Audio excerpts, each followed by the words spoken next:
Hello, and welcome to Battle Tendencies podcast. This is our first ever podcast, and will be one of many to come. So, let me introduce myself. I'm Stryker of Battle Tendency. I'm Bug. I'm co-host. Yes. We're both co-hosts. We're co-hosting each other. We're co-hosting the co-hosts. We are co-hosting each other. This was pretty much both of our idea. We just decided, why not we do this to let the gamers know what's going on out there in the world. Yeah, because we don't have too much stuff going on right now with our YouTube content. So we figured why not we just put some stuff up there so you guys can listen to it, maybe on the way to work, maybe on the way home, when you're bored. I don't know. Do what you want.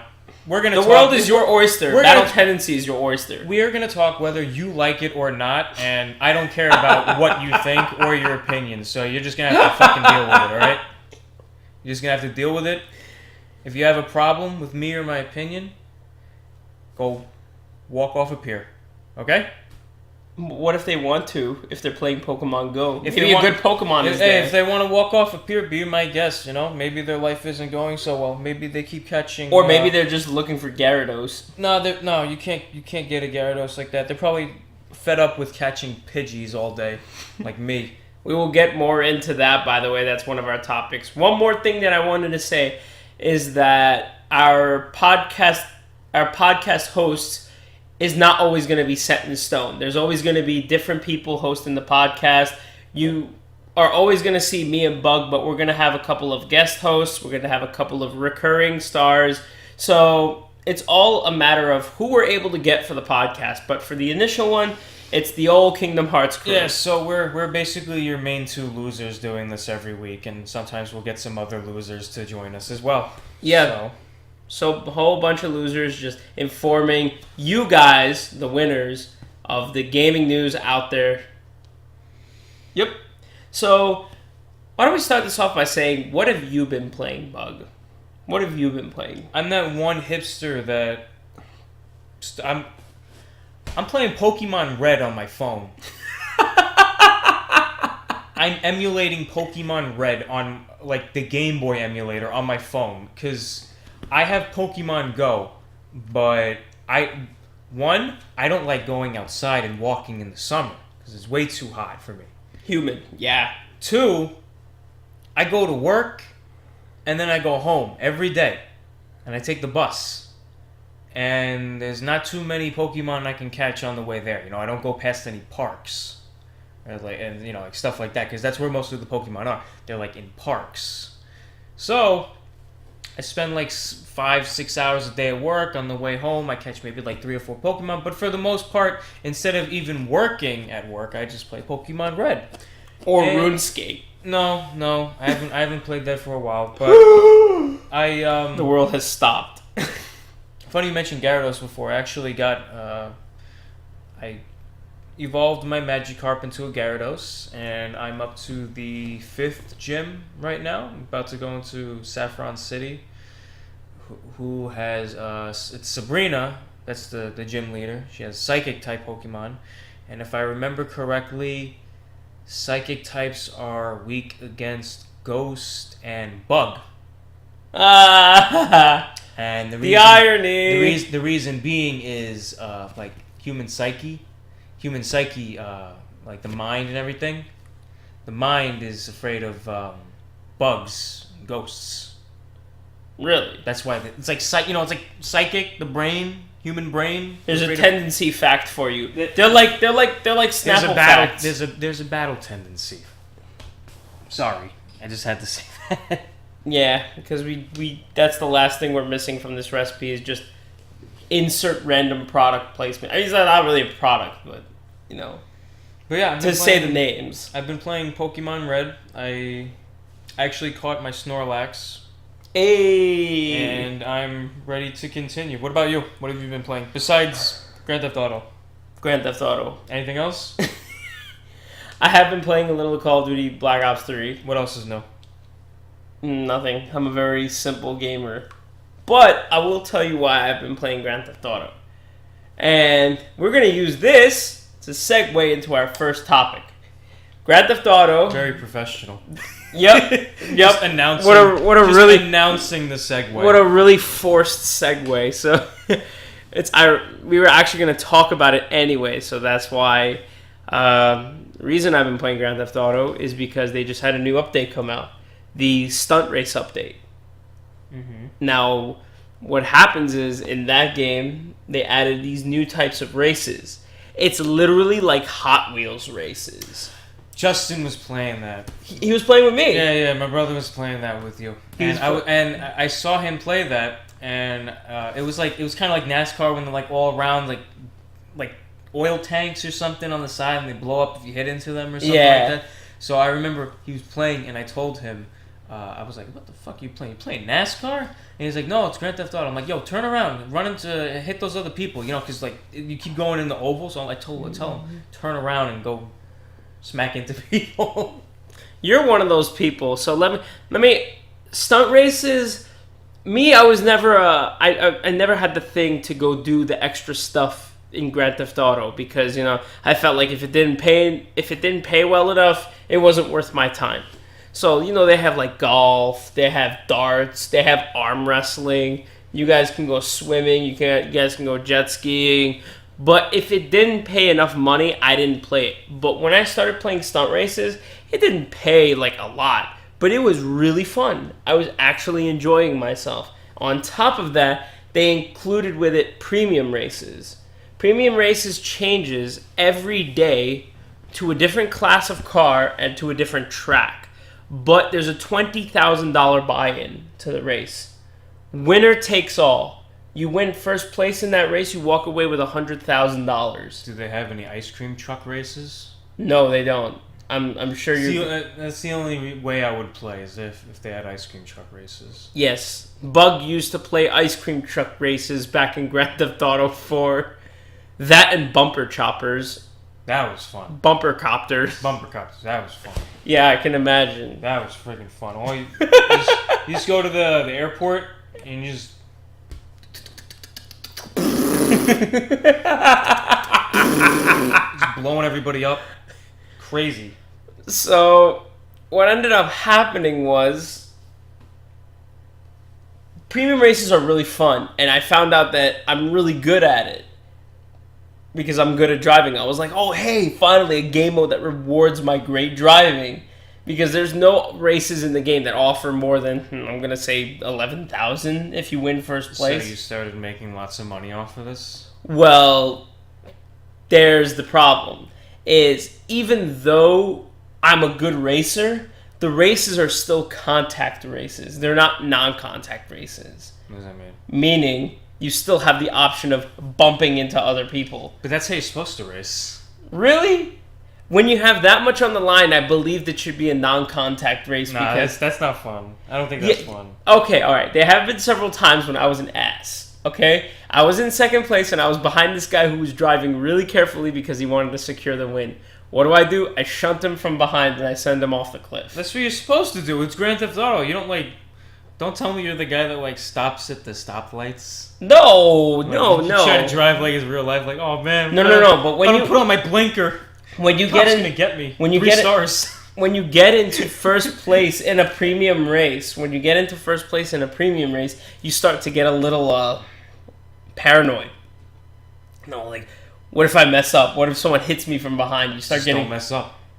It's a lot harder than you think it is. Don't mess up. It's so much money on the line. And then there have been times when people SST from right behind me, Slipstream Turbo, they draft up to me and then boom, they hit me right from behind and send me off a bridge. And then I get mad. Whose fault is that?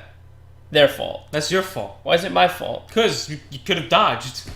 I don't know. I can't keep looking behind me to see who's trying to get me. Do you drive in first person? No. Oh, so you can't look out the rear view? No, you have to click the right stick to look behind you to see who's behind you. That's on you. It's a lot of paranoia, but it's fun. I love the stunt races. The update was absolutely marvelous. On top of that, the cars that they released with it were amazing. So far I've been having a really fun time with that. So that's just been, thank you. If you have more updates like that, not specifically only stunt races, but content of that creativity. Continue doing that, and you'll continue to get the love from the community. That's all I'm saying. But other than that, it was so much fun. I love it. I still have to. I'll buy Grand Theft Auto on PS4 when Grand Theft Auto 6 comes out. You do realize that GTA Online is only going to be for that game, right? No, I know, that's what I'm saying. Like, I'll wait until the next one comes out, so then it goes on sale for like $10. Yeah, no one's gonna. That's what I do. I just bought I bought the second Assassin's Creed game like last year, and there's like 10.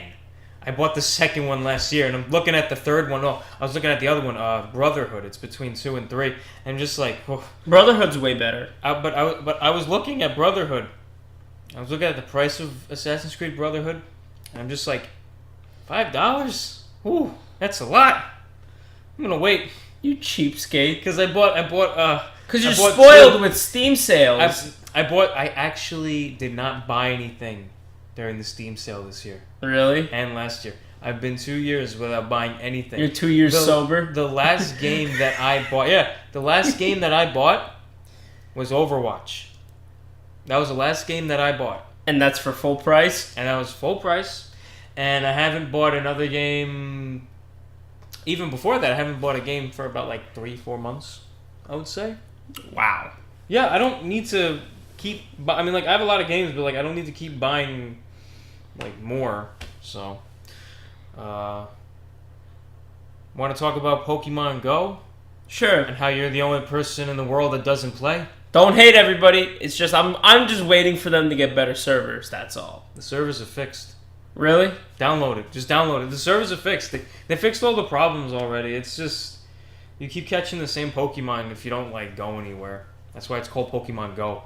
Pokemon, go out there and catch them, you lazy bum. Yeah, no, that's... Lazy ass. No, that is... Pokemon, go out there and catch them. That is pretty much what it is. But, yeah, Pokemon Go. Oh, my God. Like, I don't remember Pokemon being this big since we were little. And even then, like, we were so young. We were probably, what, Pokemon came out in 98? We were like 5? 96. 96? Did it really? 96. Came out here? Pokemon itself, the franchise. I'm talking about here in America. It came out in 98. The game, or? I'm pretty sure that the show and the game came out in 98. 98? Because when you look at the copyright, it says Pokemon copyright 96 all the time. In Pokemon Red, it says 98. So I guess, I mean, Pokemon got big when... Let's say 97, 98. Okay. So we were like 5, 6 years old when Pokemon came out here. That shit was everywhere. I remember, like, Pokemon being, like, everywhere. And, like, we were young, so we didn't see, you know, like, how big of a thing it was. Like, we just, oh, Pokemon, you know, but, older people around that time, like our parents and maybe, like, teenagers and everything, they probably know more so than we do how crazy Pokemon was because, you know, we couldn't really go anywhere. You know, we just followed our parents everywhere. We were, like, little kids. But I'm sure, like, the way it is now, that's how it was back then.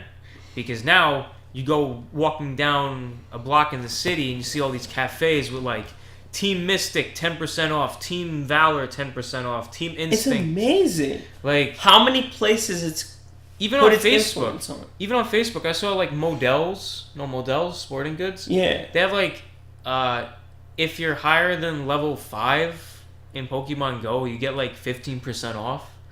Just show them your level in the store. Like, people are using Pokemon as like basically free advertising for their business now. Yeah, like.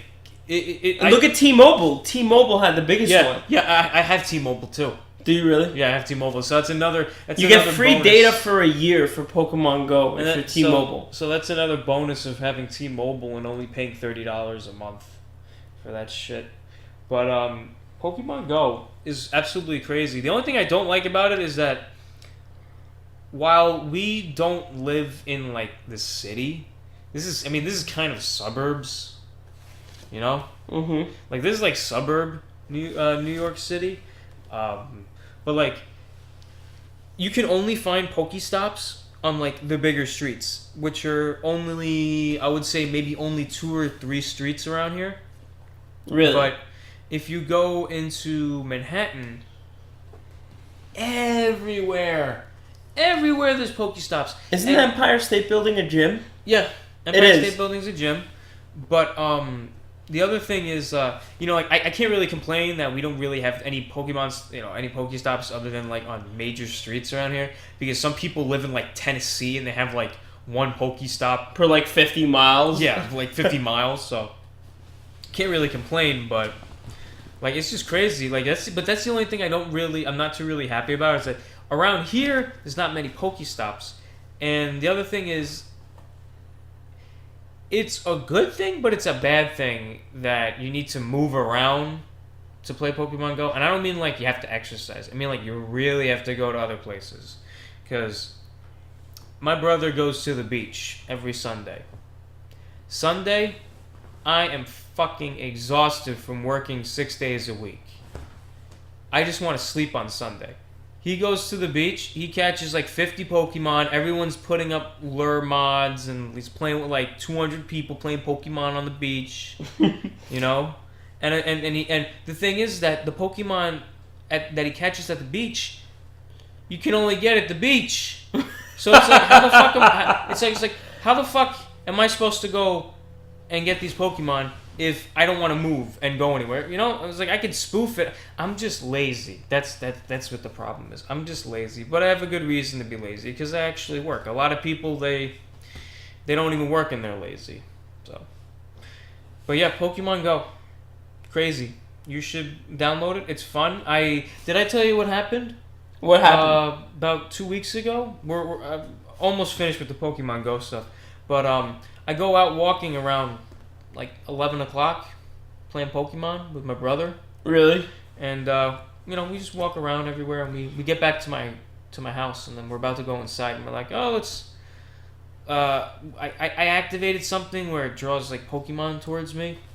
So I put up an incense, that not incest, incense, like smelly incense. Okay?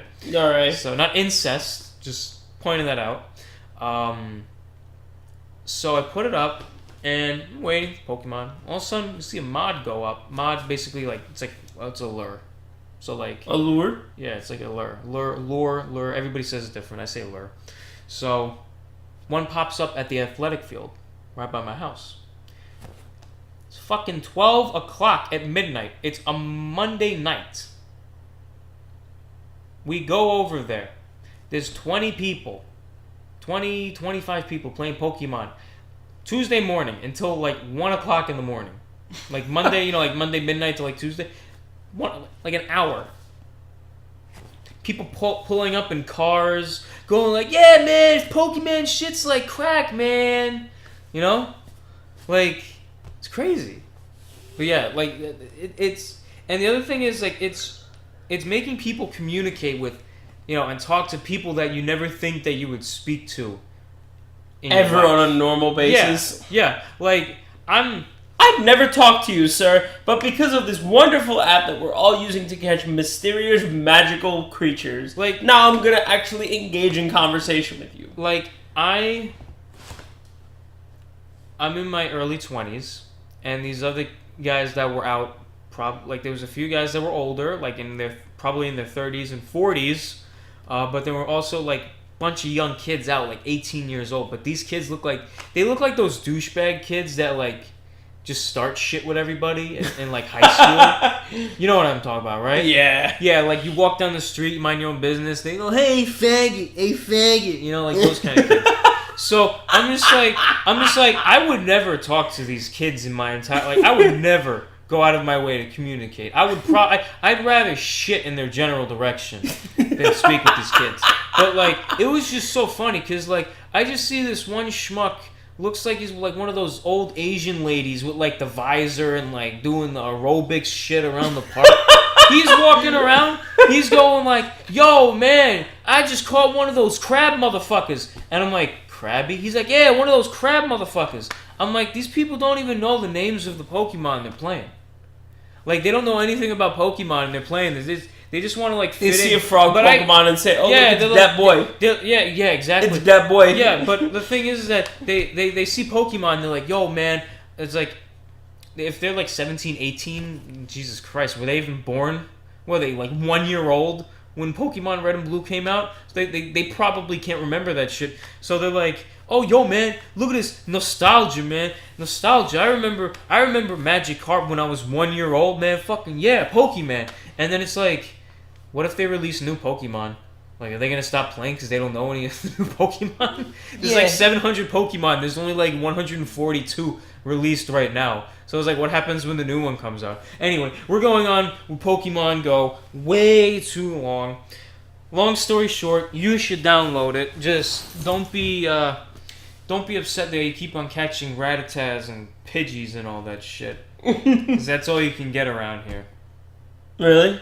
Yeah. That's all around here, that's all you can get? Yeah, that's everywhere.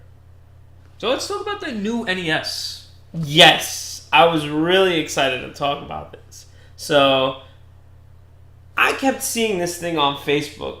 And I was like... You didn't believe it, right? I didn't believe it, no. Nobody believed it. It doesn't look believable at all. It looks like one of those, like, cheap 99 cents... knockoffs. Yeah. Well, I mean, it doesn't look like that, but, like, the idea of it. The way that the ad was structured looked like it was made by a very, very simple person. No, I wouldn't say that, because they tried to make the box look like the old box when it first came out. No. I saw like an advertisement. Oh, you saw like just the advertisement? Yeah, I just saw like a hand holding it and just like a new Nintendo NES, and I'm like, is this legit? Like, it can't be. I was thinking it was like one of those Chinese knockoff things from like the 99 cents deli that you see, like 200 games in one. Yeah, you know, like those things. And then it's like the same 3 games just with like 3 different color variations and like 4 different music tracks and like that, you know, like that. Like you go into that store asking for an Xbox 360 and they hand you a Y-Box 720. Like, that's what I... pretty much, yeah. But this thing apparently has 30 built-in games, and it allows save stating. And if you or anybody listening doesn't know what save stating is, it's basically instead of like, let's say that there's a save point in a game. You don't have to go to the save point. You press a button, and then you hit save, and then it pretty much freezes the entire game where it is. Really? Yeah. It just like freezes the whole game, and then you can go back to it whenever you want, and you don't have to like my hit God. low. So like, have you played Pokemon? Yes. Okay, perfect. So you know in Pokemon, like you hit start, and then you hit save, and then it saves. Yeah. This basically like let's just say for the sake of argument, I hit the power button on my phone. I save the game. I come back. It puts your game in a stasis. Yeah, it puts your game in a stasis. It puts your game in a coma. Yeah. It puts your game in a coma. Here, I'll tell you, I used to do that same thing. You know why? Because I was a boy with a PlayStation 1 and no idea what a memory card was. So you just... I paused the game and I turned off the TV and came back to it the next day. That was what I used to do. Yeah, no, that's basically. And then one of my buddies bought me a memory card, and that was the beginning of a new era. That was a life changer for you. Yeah, but you know, save stating it has like 30 built-in games. I personally would not buy it, only because I can, if I really wanted to emulate it, I could. You know, the games, they're not even like 5 megabytes each. These games are very, very small. I already have an NES. I have 2. I don't really need a 3rd. And the other thing is that this one cannot play cartridges. It can only play the 30 assigned games that are on the system. Oh, really? Yeah, so you can't add any new games. It's just whatever the games are on there, the 30 of them, that's it. It has like Balloon Fight, Final Fantasy 1, Zelda 1 and 2, Mario Brothers, Super Mario 1, 2, and 3, Excite Bike. It has like a whole bunch of stuff. Classics. And if you really want something like that, then, you know, go for it. But for me, I don't see a... I have like I said, I have 2 NESs. I can emulate this stuff. You can emulate it on your phone, you know. But here's the thing, and it's $60. That's It's a lot of money for me. What, for the new system? Hey, that's a lot of money for me. Oath-wise. Christopher, listen, that's a lot of money for Christopher Walken, alright? But yeah, I don't know. I wouldn't, God, now I keep talking like him. I wouldn't buy it. You wouldn't buy it? No, I wouldn't buy it. I would. And I'll tell you why. It comes with HDMI support. One that I'm happy about. Mm-hmm. So you can play it through HDMI cable. Second, it's so small, you can literally take it anywhere. You could buy a Raspberry Pi, get a custom-made case, and play all the games and emulate up to PlayStation 1 games for cheaper in a smaller box. But is it official? No. There you go. This is an official Nintendo product. It is by Nintendo. See, you say it like that, and it makes it sound like it's too good to be true. But you have to remember that this is a secondhand company doing it. It's not an official product. That's one of the most important things for me is how official is it. Like, this is legitimately by Nintendo. And yeah, so you support. Yeah, I can understand. So I'll tell you what. It may not be for you, but this move that they're making is honestly one of the smartest things I've ever seen. Yeah, no, it's definitely a smart thing because a lot of people are gonna walk into the store and go, "Wow, they're selling a Nintendo." These people that are gonna say this. No, that's not the only reason why. But these people, I see that's where the most of the market is because it's like 30, 40, 50-year-old people that used to play these games back in the day. You know, they might have lost their Nintendo. Their Nintendo might have, But it's not only that. Remember this. And they see it and they're like, wow, $60, I could play all these games. I don't have to go find them all on eBay. I don't have to go find an NES console on eBay and hope it works. Oh, I can hook it up to my HDMI. It's like convenience, but like I feel if they added a cartridge slot to it, then I might want to get it. But there's no cartridge slot, so you pay $60. You're stuck with those games. What if you want to play a game in HDMI that's not on the list? But how many multiplayer games do you see these days? Honestly, how many split-screen games do you see these days? Oh, by the way, that's a hint for a group game that we're going to be playing that's not out yet. We're going to be playing it soon, and we're going to hope that you guys like it as much as we do, because one day when we have more people, we're going to play this game, and I think that you guys will love it. And it's a really turn of events for modern day gaming. So we're gonna enough of the off on the tangent. We're back at what I was saying. Now, why is this a smart move? If you really think about it, why is it a smart move? Not only because is it part a new Nintendo Entertainment System. Why else is this a really, really smart move? I don't know why. You tell me. I'll tell you why. Because they just came out with Pokemon Go. Nostalgia all over the place. Nostalgia everywhere. Nintendo stock shot up to levels unimaginable from a mobile game. More than the Wii U ever could, which is phenomenal. How it managed to do that? Because Pokemon Go was able to capture what people have been waiting years to do, and they made it a reality. Mm-hmm. So, in the wake of this nostalgia, people are like, wow, we get to play Pokemon in real life. Not only that, but we're now getting a legendary console remade to help us with even more nostalgia. So people are going to be even more excited. So let me read off some of the star titles that are coming out on this new console. Before you do that, you were saying something about split screen multiplayer. Yeah. What about it? How many games do you see have it these days? A good amount. But what does that have to do with the mini NES? The mini NES, there is no online. You have to do it, with other people. Yeah, you have to play like couch co-op basically. Exactly, and that's the thing is that if you look through the list, I don't know. I mean, like pretty much played almost every game on there. Here, let me move over a little bit. Let me. Here we have out of all of these games, I'm gonna list which ones are multiplayer.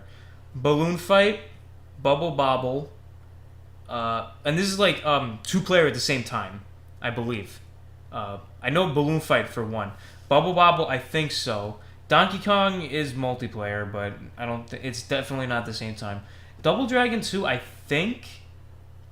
Excite Bike, I don't know. Galaga, definitely not. Yeah, Galaga is 2 players. Yeah, but not at the same time. I'm talking about in general.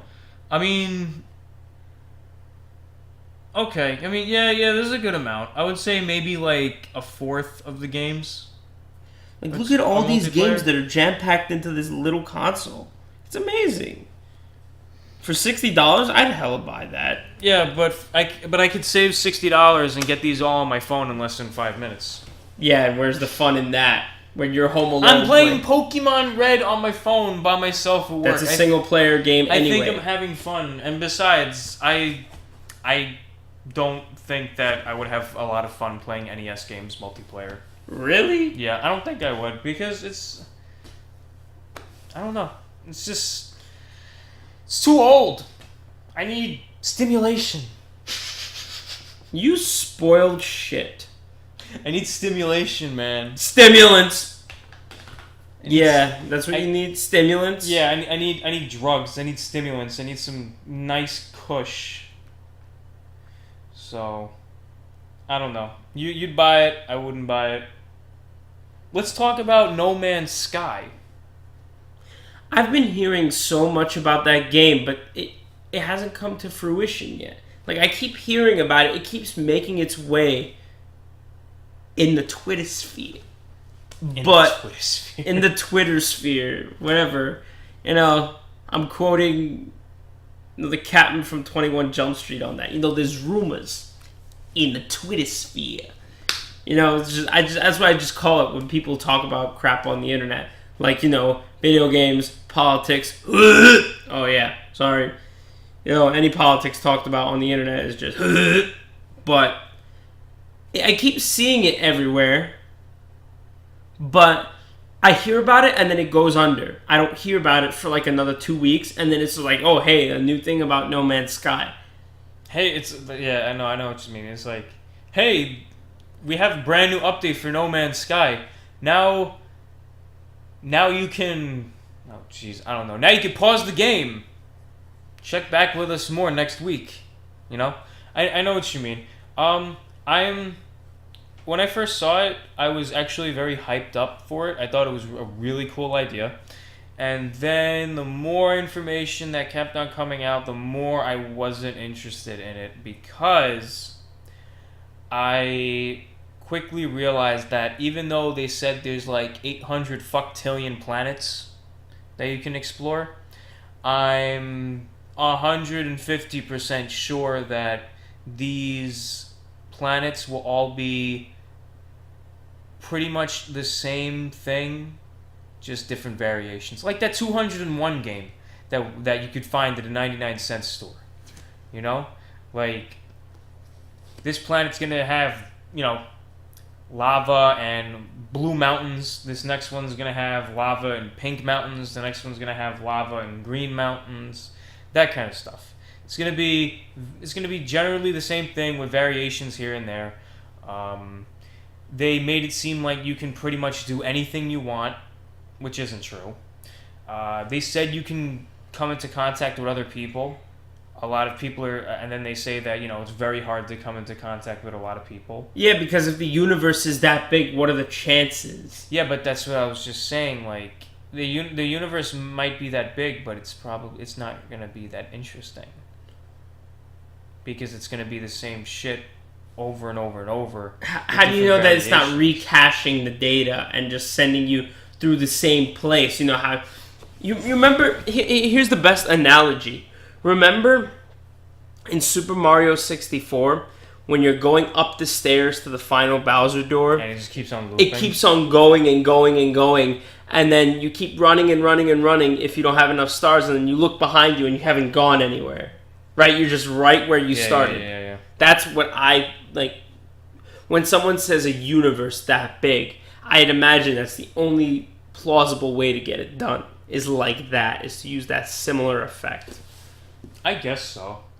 You fool the mind into thinking you're going somewhere, but meanwhile behind you, you're stationary. You're not going anywhere. Yeah, that's probably... They probably did something like that, but with them saying that there's so many planets, it's gonna be an 800 billion in one game. You know? That's what it's gonna be. This planet's gonna have red lava, this planet's gonna have blue lava, this planet's gonna have green lava, you know. New planet you find, it's gonna have orange bananas. Orange colored bananas. And then the next one's gonna have purple colored bananas, and the next one's gonna have red colored bananas. You know, that I think that's how the game's gonna be. You think so? Yeah. I'd honestly agree with you. There's no way that they can make it, you know, completely unique. Like you might not come across the same planet right away. It takes you forever to make a game like that. Yeah. They say it'll take like a few 100 years or something just to go to every planet in that game, but I'd say give it a week. Start seeing the same shit over and over again. Remember, and I'm not trying to shit on the game. I'm just saying it how it is. You know, I'm just telling it how a game like that, you have to understand. It's not like they're going into every single planet and manually modeling, you know, the terrain and everything like that. It's kind of like Minecraft. It's like Minecraft. Like you can put, like it doesn't matter how many times you make a new world in Minecraft. I mean, very rarely, but the way Minecraft is built, it would probably never happen, but it is possible that you would get the same world or the same like part of one of the worlds that you've had before. It's possible. It's highly unlikely, but it is possible because it's made by like, you know, voxels. I think that's what they call them, like piece by piece, like individual bricks. Something like No Man's Sky. It's going to be, they're going to model like 100 planets, and then they're going to do slight alterations, and then they're going to make slight alterations of those alterations, and then they're going to run it through like a machine or something, like they're going to run some code, and then it's going to keep on doing that until there's like 800 billion, million, trillion, quadrillion, fucktillion. You know? It's going to be the same shit. Is that just a word you made up, fucktillion? Yeah, no, yeah, but fucktillion, you know? Like, that's how it's going to be. That's definitely is how it's going to be. So, you don't have you have anything to add on to that, or do we agree, or are we mutual on that? I think we're really mutual on that. I think we're the first thing in the podcast that we both agree on. That's good. Completely, yeah. That's good. Were you looking forward to it in any way? Initially, you think it was cool? I mean, you were telling me before the concept was cool. It wasn't something I play personally. No. You just thought the idea was cool? Yeah, I did think the idea was unique. The idea is very unique. It's fantastic. I think it's absolutely fantastic because I barely get hyped up over anything anymore. I thought that I can vouch for that. I've known him for a lot of years. That was like one thing I actually got a little bit excited for. I was like, oh, that looks pretty cool. Maybe I'll get that. And then like, you know, then the truth comes out, and then you realize that it's just it's like a extremely basic version of Minecraft, and I mean, I wouldn't say it's a basic version of Minecraft. It is a basic version of Minecraft because you find a place, you make it your home. No, you don't necessarily make it your home, but you mine for resources, you kill things, you make items, I think, and then you go to new places, and it's like the same thing over and over. And then the generation of the planets is kind of like Minecraft, where it's probably like a whole bunch of like seeds. That's what they call it. They call it map seeds. Every map seed is different. It's like it's like when you create a Minecraft world, it says input your seed number, and then you can put 1. If you put 1, you get a pre-generated, a randomly generated pre-generated world, and then if somebody else puts 1, they'll get the same thing. But like. That's just how it is. Like you put in any number. If anybody else in the world puts that same number, they get the same world as you. One. Yeah, but like you can put like there's no limit on the amount of numbers you can put. So it's like there's like an infinite amount of worlds. Seed numbers that you can put? Yeah, there's like an infinite amount of world numbers, seed numbers that you can put. And then the Minecraft world itself is ongoing infinitely. it makes up more as you travel. It doesn't like preload like a. It's not like in Call of Duty when it preload like when it loads like a map. It's like perfect example. Let's say you're walking down a hall in Call of Duty, or you're walking down a street in Grand Theft Auto 5. The game randomly generates everything the further you go, and tomorrow it might not be the same. That's how it is. Yeah. Meanwhile, GTA it loads. Yeah, because the whole thing is always the same. You're always gonna pass that same area. It's not gonna change. Same tree, same mailbox, same everything. Yep. So we pretty much agreed on that. It's a very interesting concept. Is it something I'd play? Probably not. But I will give them credit on the idea. Yeah. You know, I always give gaming companies props for an original idea because you're taking a very big risk when you're doing it. Because anybody can use a trampoline like Call of Duty. Mm-hmm. You know, Call of Duty, like as much as I hate saying it, will guarantee you money. It guarantees you money. Yep. There's gaming companies out there that are like, you know, we're taking a shot in the dark with a game like this. And they go forward with it, and they say, you know what, we're willing to take that shot. I admire that. Even if the game doesn't come out well, like Watch Dogs, a lot of people were giving that game crap. That crap game is right, but continue. A lot of people were giving that game crap, but I actually enjoyed it to an extent. I did. I played it. I platinumed the game. I got a platinum trophy for Watch Dogs. I liked the whole hacking thing. That was so much fun. It made you think. Like, when you go into CTOS towers, you had to find the puzzle. You had to put a puzzle together in order to complete the circuit so you can see what you needed to see. It was interesting. I liked that. I never really was interested in Watch Dogs. I thought it was cool at the E3 trailer, and then the next time they kept on showing the trailers, it started looking worse, and then it started... that's another topic. We can discuss that if Ubisoft pulls that shit again with one of their newer games. But Watch Dogs 2, or For Honor, For Glory, whatever it is. Anyway, you were saying how you appreciate, you know, gaming companies doing, you know, taking risks and stuff like that. Yes, I do. Perfect segue. See, you announced your segue. Now I'm gonna announce my segue. Overwatch. Oh, man, the game that's sweeping the nation. Sweeping the nation, I would say almost as much as Pokemon Go. Yeah. Overwatch finally... not finally.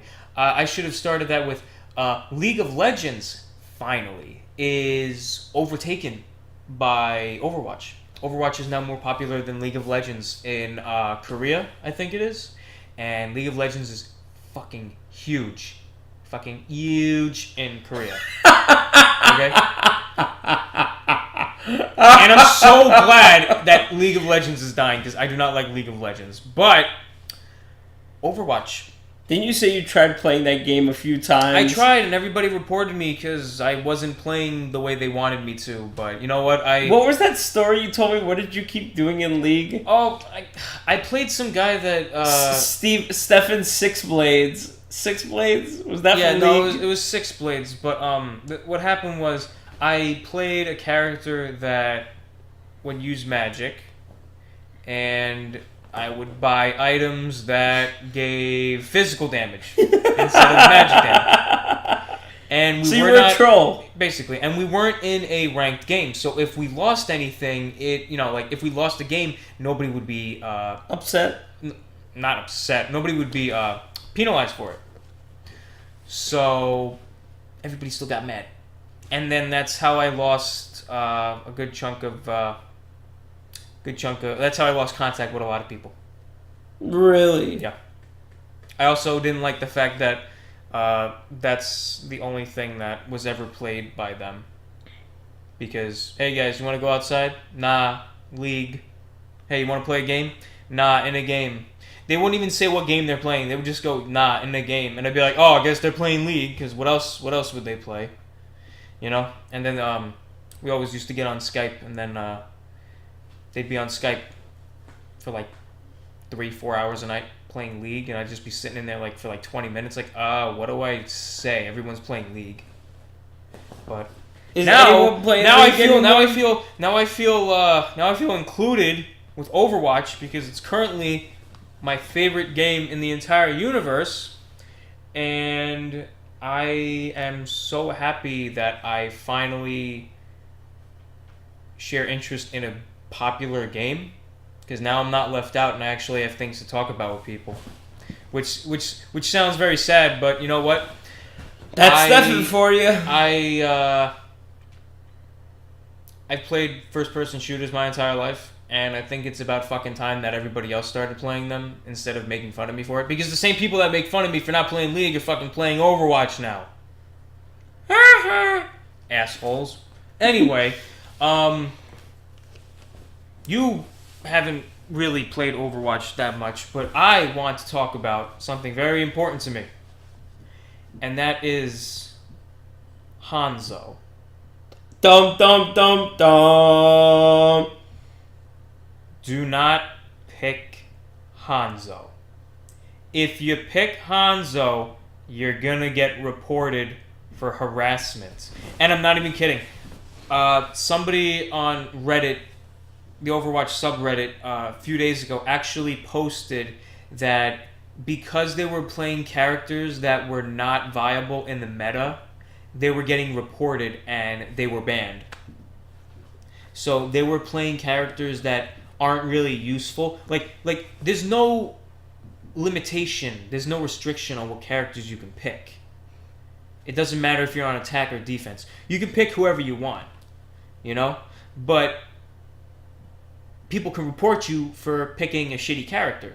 And Hanzo is the shittiest, especially after the recent update, which made everybody's hitboxes smaller. So now nobody can use Hanzo and get headshots with his bow and arrow around corners anymore. But that also means that Roadhog can't hook people around corners either. But yeah, Hanzo. Let's talk about Hanzo for a second. For a second? For a second, yeah, just for a second. If you're gonna play Hanzo, do yourself a favor and play Widowmaker instead. Because Widowmaker is better in every situation possible. I have not seen a Hanzo use a sonic arrow more than once per game, and there's a 10-second cooldown, and the games last about 5 to 10 minutes on average in quick play. And if you only use it once, there's something wrong. Also, if you are not doing well with Hanzo, and your other teammates start calling you out on it, if you do not have at least 2 gold medals, you better switch. If you're playing on attack and you're Hanzo, you better switch. If you're playing on King of the Hill maps and you're Hanzo, you better switch. If I ever see anybody playing Hanzo, what they're doing, they're sitting on a roof or they're sitting away from the objective, shooting arrows, missing every single person, and then complaining that nobody else is doing their job. And I don't know what attracts these Hanzonians. That's perfect. These Hanzonians. I don't know what attracts them to this character. Like, he's Japanese, he has a bow and arrow. The only thing I can think of is you're a weeaboo. Weeb. And I mean, I used to watch a lot of anime. I don't watch it anymore. Animus and mangoes. Animus and mangoes. I used to watch a lot of anime in the past. I don't really watch it anymore. I don't care if anybody watches anime. What they do is, you know, what they do. That's on their free time. I don't care. But like, I don't know. It just seems that like those overly excited anime fans always pick Hanzo, and they always tell me that they're really good at Hanzo, and more than half of the time, these same people are playing on a console instead of on PC. And that's another thing I need to talk about. You know, this is probably going to be our longest section of the podcast tonight. Really? I would think this is going to be the longest section of the podcast. Well, this should just be the highlight of the podcast. Let me lie down. Let me get myself comfortable. Give me 1 second. Let me move over. So I'm gonna lie back like this is therapy.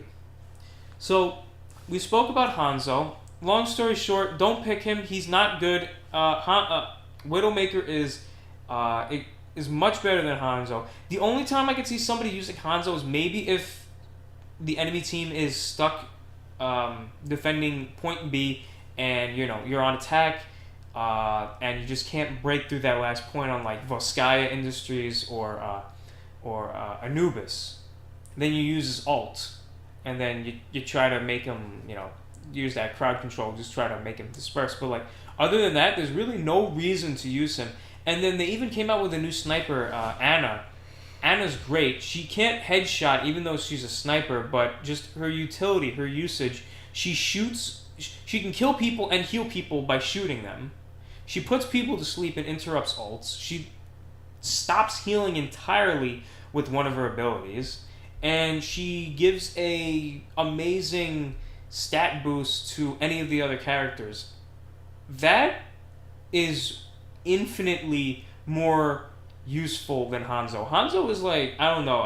I feel like Hanzo is there to like attract all of like the bad players, because I have not seen a good Hanzo player, and I'm sure that there is a good Hanzo player, but if you're not getting like, just don't pick him. If you're not getting any kills, don't lie to yourself. The game is about switching and countering other characters. Blizzard has specifically said you do not need to stay the same character. In fact, they encourage switching characters. So, if you're getting your shit pushed in as Hanzo, switch to anybody else. Soldier 76, Reaper.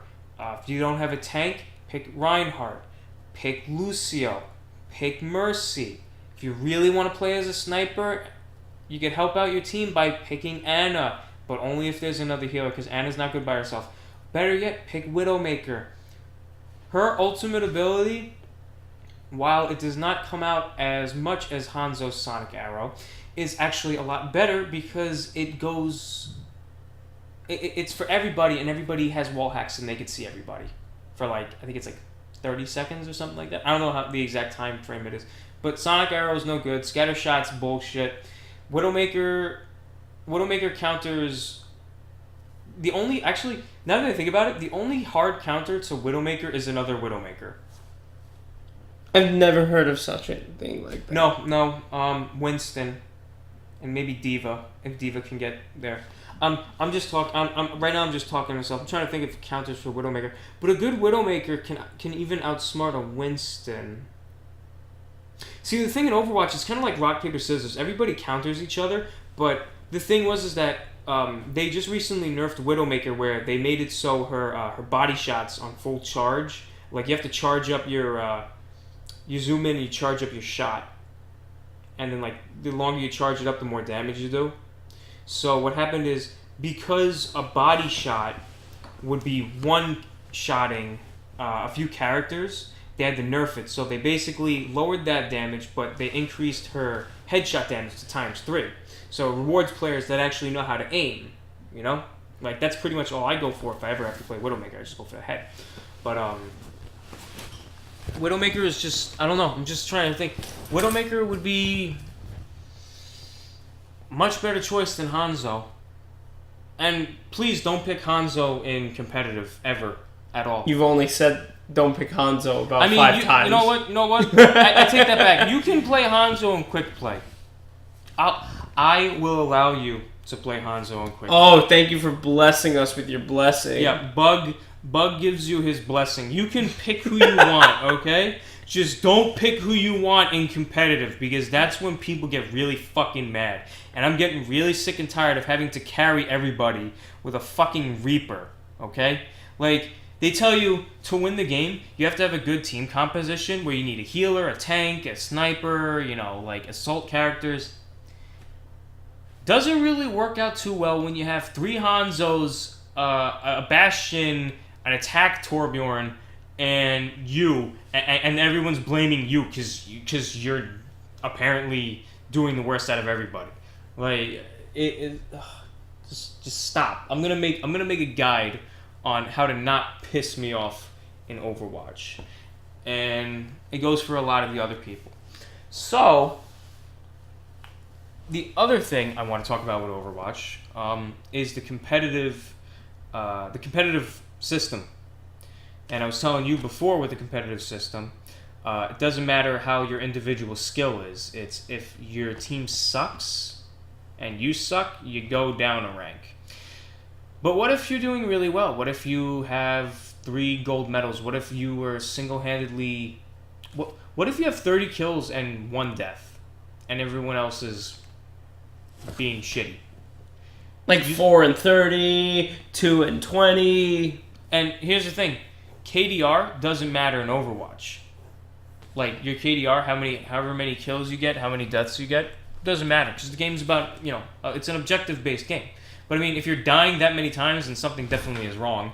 Not with the team, but with you. Yeah, not with the team, but with you. And if you die that many times and you're still the same character the entire time, then I think it's time to, switch characters maybe counter the opposite team.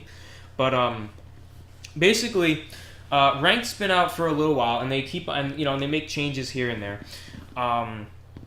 When you first start playing ranked, you need to be level 25, and I don't think level 25 is high enough, because that's like 3-4 hours of total game time, and nobody knows how to play after 4 hours of game time.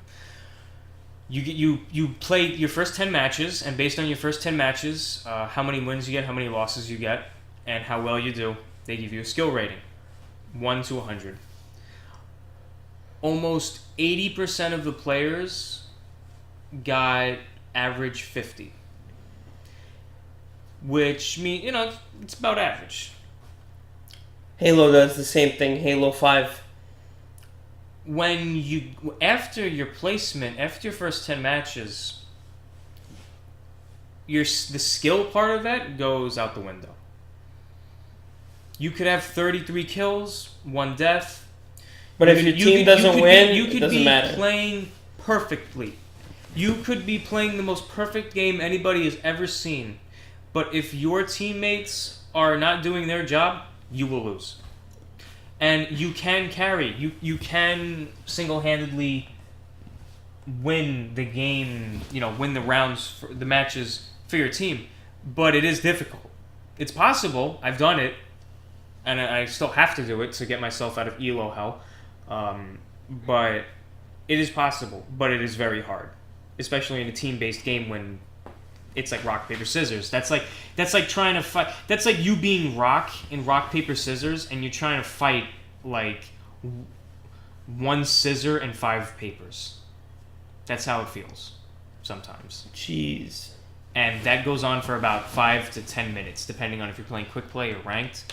But most of the time, but what I'm talking about right now is ranked.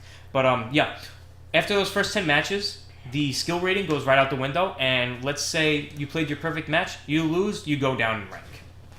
How unfortunate. That's how it is. That's the same thing how it is in Halo 5. You can play as well as you want, but if you don't win, you don't win. I think what they should do is they should set it up so you set up with people of similar skill ratings? No, that's what they do. Oh, they do that. But the thing is that the way I think they should set it up is I think they should set it up with the amount of medals you get in game, because you get medals, you get gold, silver, and bronze in 5 different categories for first place, second place, third place on your team. And I think they should rank you like that. Like you get 3 gold medals for like a few games, you go up in rank. You start getting bronze, you go down in rank. You get no, you definitely go down in rank. I think that's how it should be. I think they should use the medals for the ranking system. I think that would be fair. The only thing with that is, if they're going to do that, they might as well just add a fucking scoreboard to the game so you can call out people that don't know what they're doing, because right now there's no scoreboard in Overwatch. So it's not like you can press like select or tab on the computer and see how many kills and deaths your teammates have. So, everybody right now, everybody is under the assumption that they're the best player on their team and that everybody else is retarded. But nobody can prove this without scoreboards. So that Hanzo that has 0 kills, 15 deaths, and has like no medals for anything is saying that he's the best one, and he's really the shitter on the team. He's the one bringing the team down. if they had a scoreboard, you can call people out, tell them to switch. So, I think they should do that. And for some reason, by default, they didn't even have the kill feed enabled, which is retarded. I don't know why the hell they didn't do that. That's just silly. You need to know. You mean the obituary? Yeah, you know when it shows everybody like who kills who and like what? Like Stryker killed Bug. By default, that was disabled. You have to go into the options and turn that on. Really? So what if that's like it's a team-based game. Like you need to know who's dying. You wouldn't even know if like 3 of your teammates died. You know, like if you didn't turn it on. Because like some people have abilities that like kill the entire team in 1 second, and then you don't have it on. You need to be aware of what the hell is going on, especially in like a ranked game where people get very angry with other people for the smallest things. But they have the right to. Hanzo should not be able to be chosen in competitive. I just have a thing against Hanzo really bad. It's just I've lost. No, you don't say. I've just lost so many games because of the Hanzo. I mean, I have times where I'm complete shit. Very rarely, but I have times where I'm complete shit. But hell, like Hanzo contributes nothing to the team. He's not using his sonic arrows. He's not calling out where anybody is. He's running away from the objective. He's not getting on the objective at the last second during overtime. He's counterproductive to the team. Yeah. If you're playing a control point game mode where you're defending, your spawn point is right behind the control point. A typical Hanzo player, will not go and sit on the point, even at the last second. What happens is the game could go into overtime where a countdown clock happens. And when that countdown clock goes all the way off, if they're taking the point, they win.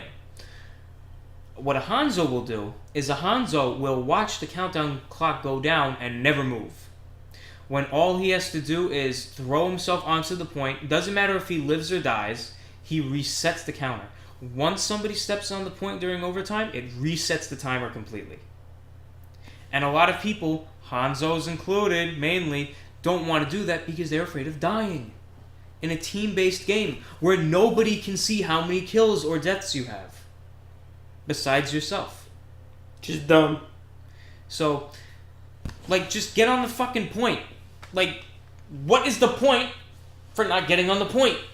I'm gonna have a friggin' seizure here. It just irritates me to no end. Aneurysm. I'm gonna have a fucking aneurysm just thinking about this shit.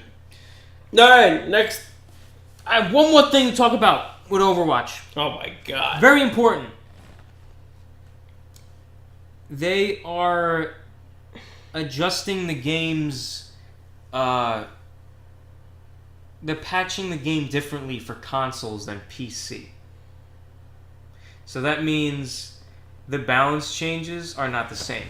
So anything that a console player would say to a PC player is kind of invalid at this point regarding, I would say, balance-wise.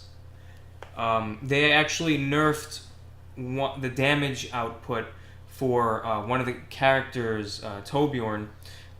He has a turret, and the turret locks on to people, and it starts shooting them. And they had to turn the damage down by 30%, and he's already weak. He's really weak on PC. But I think he's weak on PC because we could actually aim and destroy the turret before it actually does anything. So whereas I can see PS4 and Xbox One, you don't have that reaction time. Yeah, you have to wait, and you have to wait 3 hours just to make that, just to turn around and shoot somebody. So they had to nerf the damage to make it fair for the other players because they were looking at the win rate for Torbjorn on consoles, and it was 80%, as opposed to on PC for 50. Ooh, I have something I wanted to mention about Overwatch too. Overwatch came out this year, correct? Yeah. The Overwatch Championship is going to have a grand prize of $300,000 and will be shown on TBS network. Now, for gamers, whenever a big gaming tournament is held on TV, we find it amazing because, many people don't see video games as esports. But if it manages to make its way on TV, we're always happy about it. But the most impressive fact about the feed is that this game had just come out this year, and the grand prize for the game is $300,000. That's already 3 times more than the Capcom Pro Cup, which is $100,000. I haven't kept up with Counter-Strike for a while, but I don't remember how much the prize, the grand prize was for that recently aired Counter-Strike tournament. I don't remember. I'm pretty sure it might be more than 300,000, considering how many people play it and know about it. But 300,000 after the game came out last month. You know that, right? The game came out last month, Overwatch. Last month? Yeah, it was last month. This year, but last month. Came out No way. It came out mid-June, early June. Really? Mm-hmm. Mid-June. No, it came out. Let's say May. Let me see. I swear let me see. Overwatch release date. Because I remember I was May 24th. So today's the 23rd, today's July 23rd. So 2 months ago it came out. 2 months and already a tournament for 300,000. That's crazy. Gonna be huge. That's huge. Huge. Outstanding. Out-fucking-standing. You want to talk about a shooter? Yes. Maybe the new Call of Duty? Our final topic was going to be about Black Ops 3 and its newest DLC. Oh boy! Sorry. You see, this is the respect I get, folks. I have to sit through a 30-minute rant about Overwatch. I don't say a single thing about it, and I'm finally about to get into something that I'm excited about, and this crap. Nah, you're fired. Get out my house. Fired! Never working this town again. I'm sleeping. Okay, so what I wanted to talk about was the new DLC in Call of Duty Black Ops 3. Obviously, we can see that this person is a very sarcastic prick. That's putting it lightly. Yeah, very, very lightly. I'm sugarcoating it like crazy. Yeah, you are. Continue. I'll be good. I call him many names that I cannot repeat on this program. Now, continue. I'll be good. Anyways, so usually with Call of Duty DLCs, Treyarch Call of Duty DLCs comes with about 4 multiplayer maps and 1 zombies map. Usually a couple of little extra goodies included with it too. But the base part is 4 maps in multiplayer and 1 new zombies map. I could care less about the multiplayer maps. I'm completely interested in the zombie maps. That is why I buy the season pass. Now, this took a very unexpected turn in the beginning of Black Ops 3. The zombie story was supposed to have been concluded in Black Ops 2 with a prequel to everything. How Takio, Nikolai, Dempsey, and Richtofen all came to know each other and how it coalesced in the storyline. But they took a very, very unique turn with where the story went, and I didn't see it coming. I don't know how many people saw it coming, but they took the younger characters from the other dimension and they brought them to kill their Black Ops 1 versions of themselves. So with every update that's come out, they've gone after somebody. So I'm already confused. Listen, if you played it, you don't understand. So anyway, this is some Doctor Who shit. In the Giant, they killed older Richtofen. At Der Eisendrache, they killed older Dempsey. In Zetsubo no Shima, they killed Takio. And in this most recent map, they go after the older alcoholic Nikolai. Wait, so they're killing the older guys? Their older selves, yeah. They're killing... You remember World at War Zombies? They're killing them. Their younger selves are killing them. To make sure... They're doing it to I'm make... so confused. The younger selves in the future are going to the past to kill their older selves? No. Because their younger selves were from another dimension. But it takes place during 1918, during World War I. But their older selves are from World War II era. So what happened was, basically the younger selves learned of an impending threat that the world was going to come to an end. So the little girl that controls all the zombies transported them to where their older selves are from and said, you have to stop them from destroying their reality. This shit's worse than Kingdom Hearts. No, it's not. It's not. But right now, the last map that just came out on PS4 is called Gorod Krovi. They go to Stalingrad, and Nikolai sees his older self inside a mech, and he's like a big mech machine. Like, he's gunning down zombies and everything, and he's delusional. Like, he sees them parachute down, and he sees himself looking at his younger self, and he tries to gun them down. That's something you want to see. Not parachuting Nazi zombies. No. The younger selves were parachuting down. Imagine if they were parachuting Nazi zombies. No. They were parachuting down, and then when they reached the ground, they landed right in front of older Nikolai, who's inside the machine, and he's chugging vodka like every 5 seconds. Yes, he's like in the machine, and he's chugging vodka. And you kind of don't realize how, like, a really well-soldiered Nikolai turned into that alcoholic person. But once you complete the Easter egg, it kind of all adds up. So... He found his father safe? No. He's been married 7 times, Nikolai. That poor guy. No, but what you end up finding out is Nikolai actually loved his first wife more than anything else. And younger Nikolai remembers the memory. He says, I remember exactly why you're drinking, why you blur your vision with this alcohol. He says, I remember the bombs falling from the sky, and I remember how she was taken from us.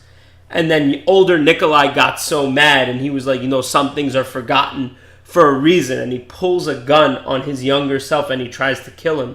But in a fit of rage, the younger one takes out his shotgun and blows his older self's head off. Now, he didn't want to, but, in a fit of rage, you shot at me, I'm going to shoot at you. Yeah. It was instinct. But after collecting all of their older selves, Richtofen offers the souls of their older selves to Maxis and says, we will see you soon. And then it was followed up by a big red to be concluded, along with the last map pack name called Revelations. So that's what the last map is going to be called. Oh, so you don't have that one yet? No. But you have to complete the Easter egg to see it. But the best part about it is with the Easter eggs, when you do them in Zombies now, they actually include cinematic cutscenes. Oh, okay. So it's actually a story now. Like, you have to do certain things, and they're really hard. I didn't even know they had cinematic cutscenes in Call of Duty. Zombies? No, I mean in general. Well, yeah, campaign. They never used to. Like, even in, I remember maybe Black Ops 1? I don't think so. Black Ops 1 didn't even have that. Black Ops 2 had it. That was the first time that they did it then.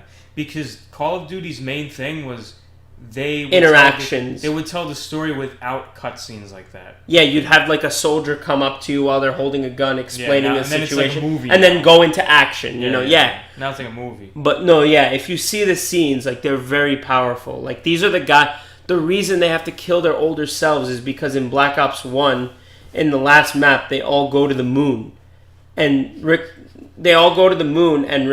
exchanges souls with the little girl that he sent to the moon to be killed.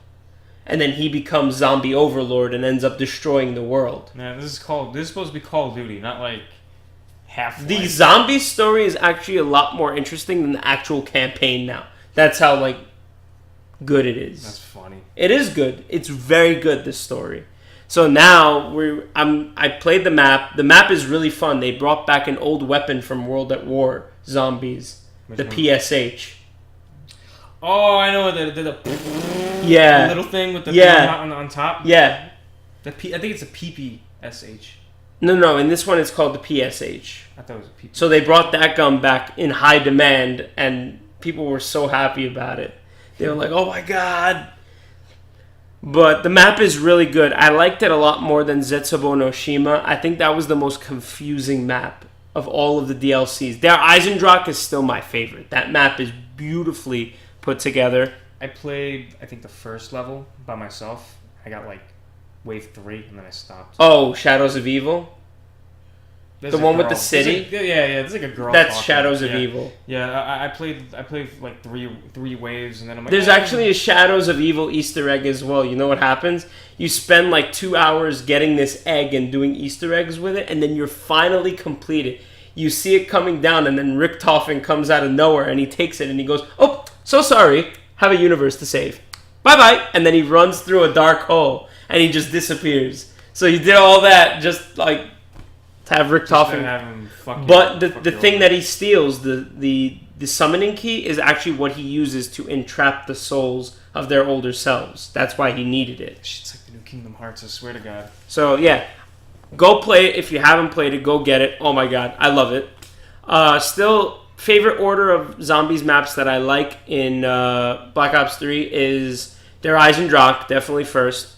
Gorod Krovi has to be second. The Giant is third. Zetsubo no Shima is fourth. And Shadows of Evil fifth. I didn't like Shadows of Evil that much. It's alright, but I love the original 4, so. I think... that concludes our podcast for this week. I would say so, yeah. Yeah, so we're going to have, like I said in the beginning, other people on these podcasts just to shake things up a bit so we can get a couple of, other opinions on certain matters, what we feel about certain things. We were just a bit understaffed today, but we'll be back strong next time, so we will see you then. Thank you for tuning in. I'm Stryker, and... I'm Bug.